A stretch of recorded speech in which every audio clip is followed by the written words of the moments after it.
ANR Gold and Diamonds తరుగు తక్కువ బంగారం ఎక్కువ ఇప్పుడు మన వైజాగ్ లో జూలై 24th గ్రాండ్ ఓపెనింగ్. సాత్వికమైన దేవతలు గణపతి కానీ వెంకటేశ్వర స్వామి వారు కానీ వీళ్ళందరూ సాత్విక దేవతలు. సో వీళ్ళు ఇచ్చే రిజల్ట్ 10% ఉంటుంది. రెండవది వీళ్ళు కష్టాలని పోగొడతారు తప్ప సుఖాలని ఇవ్వరు. గుర్తుంచుకోండి ఇక్కడ. సో సుఖాలని అంటే నేను మాట్లాడేది పొజిషన్, డబ్బు, ఎక్స్ట్రీమ్ లెవెల్ ఇయ్యరు. ఎక్స్ట్రీమ్ లెవెల్ ఇచ్చే వాళ్ళు కలియుగంలో దశమహావిద్యలు.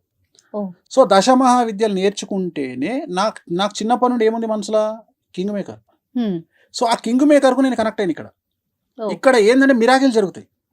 ఇక్కడ ఒక నార్మల్ పర్సన్ సూపర్ స్టార్ అవుతాడు, ఒక నార్మల్ పర్సన్ కోటీశ్వరుడు అవుతాడు. సో ఇవి నేర్చుకునే క్రమంలో ఎక్కడైనా ఇబ్బంది పడ్డారా మీరు? సో ఇవి ఫస్ట్ ఇక్కడ నా నిర్ణయము ఎందుకు వచ్చింది అనే చెప్తున్నా. అంటే నేను నిర్ణయించుకోవడానికి ఇది రీజన్. అరే మనం కింగ్ మేకర్ కాగలుగుతాము అనేటువంటి ఒక నిర్ణయము, ప్లస్ దాన్ని బేస్ చేసుకొని అవతలి వ్యక్తిని మనం ఏదంటే సక్సెస్ చేయగలుగుతాము అనేటువంటి ఒక నిర్ణయం ద్వారా నేను దశమహావిద్యలు నేర్చుకోవాలి అనేది నా డిసిషన్. ఈ డిసిషన్ అయినాక ఫస్ట్ కామాఖ్యకు పోయి, కామాఖ్యలో అక్కడ మనకు దీక్ష ఇచ్చేవాళ్ళు ఉంటారు. సో కఠినమైన దీక్ష 10 రోజుల పాటు ఒక్కొక్క విద్య మీద ఉంటుంది. అంటే ఒక విద్య 10 రోజులే ఇస్తారు అంతే. అట్లా 10 విద్యలు. సో 100 రోజులు పడుతుంది. కానీ వామాచారంలో ఏముంటుందంటే యజమాని యొక్క కోరికలను 5 కోరికలను పేపర్ మీద రాసుకుంటాం. ఈ కోరికలు మేము మిమ్మల్ని అడగం, పేపర్ మీద రాస్తాం. మీకు ఏం కావాలి అని మొదలే సంకల్పం రాసుకుంటప్పుడు పేపర్ మీద మీ నక్షత్రము, గోత్రము, ఆ కోరికలు 5 రాసుకుంటాం. 5 పర్మిషన్. ఈ 5 సక్సెస్ అవుతాయి. 5 కంటే ఎక్కువ రాసుకోవడానికి లేదు వామాచారంలో. ఈ 5 పేపర్ మీద రాసుకొని సైలెంట్ సంకల్పం ఉంటుంది. అంటే ఇవి అమ్మవారికి డైరెక్ట్గా నివేదిస్తాం. ఇగో వీళ్ళకి ఇది కావాలి, వీళ్ళకి ఇది కావాలి అని చెప్పుకుంటాం. సో ఇవి చెప్పినప్పుడు ఆయన మమ్మల్ని ఏమడుగుతాడంటే, మరి నువ్వు ఇక్కడ మందు వాడుతావు, ఈ కంట్రోలింగ్ నీకుందా? మందు ఖచ్చితంగా నువ్వు నెలకు ఇన్నిసార్లు మందు తాగాలి అని రూల్ ఉంటుంది. ఎందుకంటే ఎప్పుడైతే మేము దీక్ష తీసుకుంటామో, దీక్ష తీసుకున్నప్పుడు మా పొట్టలో అమ్మవారు ఉన్నట్టు మేము భావించాలి. మా పొట్టలో అమ్మవారు ఉంది. సో మరి పొట్టలో అమ్మవారికి ఉన్నప్పుడు నువ్వు ఫీడ్ చేయాలి కదా. అమ్మవారికి ఫీడ్ అనేది మందే. అమ్మవారికి ఫీడింగ్ అంటే మందు నాన్ వెజ్ కదా. నాన్ వెజ్ లో కూడా మటన్ అనేది మస్ట్ కదా. ఇవన్నీ ఉంటాయని మీకు ముందుగానే తెలుసుకొని వామాచారము నా డ్రీము. వామాచారం నా డ్రీము. ఈ రోజు సమాజము విమర్శించిన, సమాజము యాక్సెప్ట్ చేయకున్నా, వేణుస్వామి వాళ్ళ నాయనగారు పెద్ద పూజారి, మా నాయనగారు నిష్ఠాగరిష్ఠుడు. ఆయన జీవితంలో బ్రతికున్నంత కాలం అంగి వేసుకోలే, షర్ట్ వేసుకోలే, షర్ట్ లేకుండా తిరిగిండు ఆయన.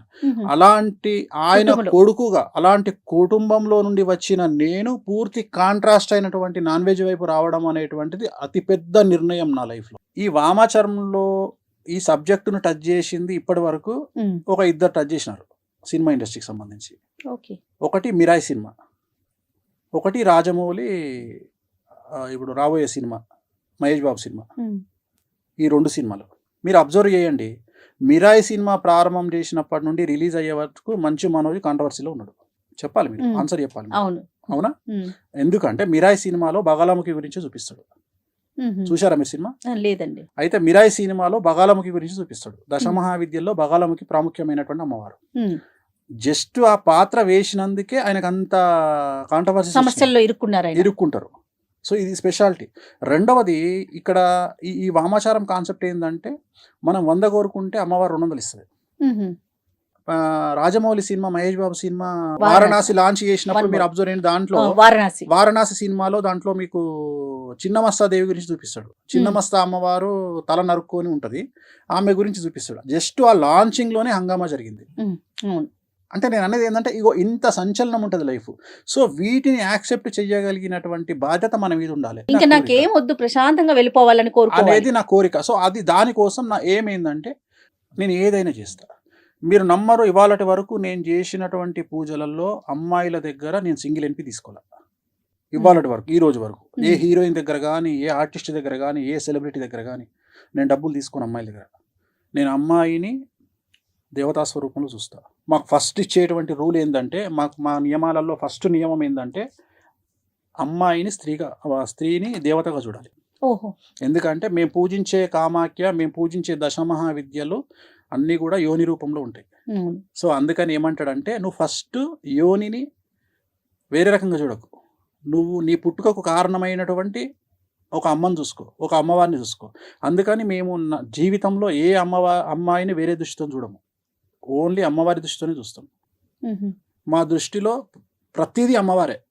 సో ఎక్స్ట్రీమ్ థింకింగ్ ఉంటుంది. ఆ థింకింగ్ను, ఆ కనెక్షన్ని ఏర్పాటు చేయగలిగిన వాడు మా గురువు. ఓకే. వెనుస్వామి గారు, ఇప్పుడు మనం కంప్యూటర్కి మన బర్త్ డీటెయిల్స్ ఇచ్చేస్తే జాతకం వచ్చేస్తుంది, పూర్తిగా చెప్పేస్తుంది. ఇది ఒక పక్కన నడుస్తుంది.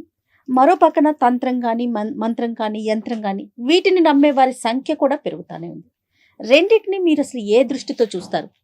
అసలు నేను సైన్స్ కంటే, నేను మిగతా వాటికంటే వీటినే ఎక్కువ నమ్ముతా. ఎందుకు నమ్ముతా అంటే మ్మ్. తాంత్రికం కానీ, భక్తి కానీ, భయం కానీ, దాంట్లో మార్పు ఏదైనా కావచ్చు. కొంతమంది దేవుడి దగ్గరికి భయంతో వెళ్ళే వాళ్ళు ఉంటారు, కొంతమంది భక్తితో వెళ్ళే వాళ్ళు ఉంటారు, కొంతమంది ప్రేమతో వెళ్ళే వాళ్ళు ఉంటారు. ఓకే. గూగుల్ సెర్చ్లో 2000 సంవత్సరం తర్వాత కనుక మనం గూగుల్ సెర్చ్ చేస్తే టోటల్ జనాభాలో 8% మంది భగవంతుడి వైపు వచ్చినట్టు, భక్తి మార్గం వైపు వచ్చినట్టు గూగుల్ సర్వేలు చెప్తున్నాయి. 8%. 8% పెరిగింది. అండ్ ఇంకొకటి ఏఐ అంటారు కదా, ఆర్టిఫిషియల్ ఇంటెలిజెన్స్ వచ్చి బిగ్గెస్ట్ ఫెయిల్యూర్ కాబోతుంది నా ప్రిడిక్షన్. అంటే అది నేర్చుకోకపోతే, అది లేకపోతే భవిష్యత్తే లేదు అంటున్నారు కదా, కొన్ని జాబులు, కొన్ని జీవితాలకే క్వశ్చన్ మార్క్ వచ్చేస్తుందని వింటున్నాం. అంటున్నారు దానికి కదా. మీరేం చెప్తున్నారు? నేను అదే చెప్తున్నా. నేను నిజమైన వర్త్ ఉన్న క్యాండిడేట్, నిజమైన విద్య ఉన్న క్యాండిడేట్, ఆర్టిఫిషియల్ ఇంటెలిజెన్స్ రావడం వల్లనే మన వర్త్ తెలుస్తుంది. మీకు అర్థమైందా? ఆర్టిఫిషియల్ అంటే మన కాంపిటీటర్ ఉన్నప్పుడే మన వర్త్ తెలుస్తుంది. సో ఇప్పటి వరకు మన కాంపిటీటర్ లేడు. మన బ్రెయిన్కు, హ్యూమన్ బ్రెయిన్కు కాంపిటీటర్ లేడు. మనం ఎన్నో దాటిపోయినాం. ఇప్పుడు ఏ అనేది మనకు ఒక కాంపిటీటర్కి వచ్చింది. వచ్చి ఇప్పుడు ఏమంటుందంటే నువ్వా నేనా అంటుంది. Yes. ఇప్పుడు నేను అని ప్రూవ్ చేసుకునే అవకాశం వచ్చింది. Oh. ఇప్పుడు చాట్ జీపీటీలో మీరు మీ డేట్ ఆఫ్ బర్త్, మీ టైం కొట్టంగానే జాతకం చెప్తుంది. అవును. మీరు వేరే జ్యోతిష్కుడి దగ్గరికి పోవాలంటే ఎప్పుడు పోతారంటే చాట్ జీపీటీ కంటే ఇంకేదో విషయం అవతల మీకు ఆ జ్యోతిష్కుడు చెప్పగలిగినప్పుడే పోతారు. ఆ పరిస్థితి వస్తుందంటారా? ఇప్పుడు ఆల్రెడీ ఉంది కదా. నేను అదే చెప్తున్నా. ఏఐ మనల్ని మింగేస్తుంది అనే మాట ఏం లేదు, తప్పది. నేను అదే చెప్పబోతున్నా మీకు. అంటే నాకున్న అవగాహన ప్రకారం ఏఐ మీ దృష్టిలో ఒక వర్డ్, నా దృష్టిలో ఏఐ అనేది మేషరాశి. సో భగవంతుడి వైపు అందరూ చూస్తున్నారు. సో అందుకని మనకు ఎంత ఏఐ వచ్చినా, ఎంత అడ్వాన్స్ అయినా మళ్ళీ మనకు భగవంతుడి మీద భక్తి, ప్రేమ మనం ఎట్లా హ్యాండిల్ చేస్తాం అనేది. ఉదాహరణ, వెంకటేశ్వర స్వామిని నేను ఒక తండ్రిలాగా ట్రీట్ చేస్తాను. నాకు అక్కడ భక్తి ఉండదు, నాకు ఆయనతో అటాచ్మెంట్ కనిపిస్తుంది. నా దగ్గర ఉండే ఫోటోలన్నీ చాలా పెద్దగా ఉంటాయి. నేను ఏం చేస్తా అంటే, నాకు బాధ వస్తే ఎదురుగా కూర్చొని ఆయన దిక్కు చూసుకుంటూ ఆయనతో మాట్లాడుకుంటా. అది పిచ్చి అనుకుంటారు జనాలు. సో అట్లా చాలా మంది నాలాగా మాట్లాడుకునే వాళ్ళని నేను చూసిన. చాలా మంది హీరోయిన్స్, కొంతమంది హీరోయిన్స్ డాడ్ అని పిలుస్తారు వెంకటేశ్వర స్వామిని. వినడానికి కొద్దిగా అది మంచిగా మనకు అనిపించదు, కానీ వాళ్ళ దృష్టిలో అది కరెక్ట్. ఎందుకంటే ఒక తండ్రిగా భావించడం తప్పలేదుగా. సో అట్లా మనం ఎంత అటాచ్ అయ్యి ఉన్నాము అమ్మవార్లతోని, దేవతలతోని అనేది మనం పడే కష్టాల మీద ఆధారపడి ఉంటుంది, మనం కోరుకునేటువంటి ఫ్యూచర్ మీద ఆధారపడి ఉంటుంది. వేణుస్వామి గారు, ఇప్పుడు దశమహావిద్యలో 10 రకాల అమ్మవార్లు ఉంటారు. అందులో వేణుస్వామి గారికి ఎవరు నిర్దేశంగా నిలిచారు? ఇష్టమైన దేవత ఎవరు? బగళముఖి, స్ట్రైట్ అవే. ఎలా జరిగింది అది? అంటే నేనేం నమ్ముతా అంటే, మీరు పూజించే దేవుడు ఎవరు అనేది మీ జాతకం డిసైడ్ చేసి ఉంటుంది. సాత్విక దేవతన, అలాగే మిమ్మల్ని లైఫ్లో నిలబెట్టే గ్రహం ఏదో మీ జాతకం డిసైడ్ చేసి ఉంటుంది. నా జాతకంలో రాహు ఉచ్చ. ప్రస్తుతం కలియుగాన్ని పాలిస్తున్నది రాహు అనే గ్రహం.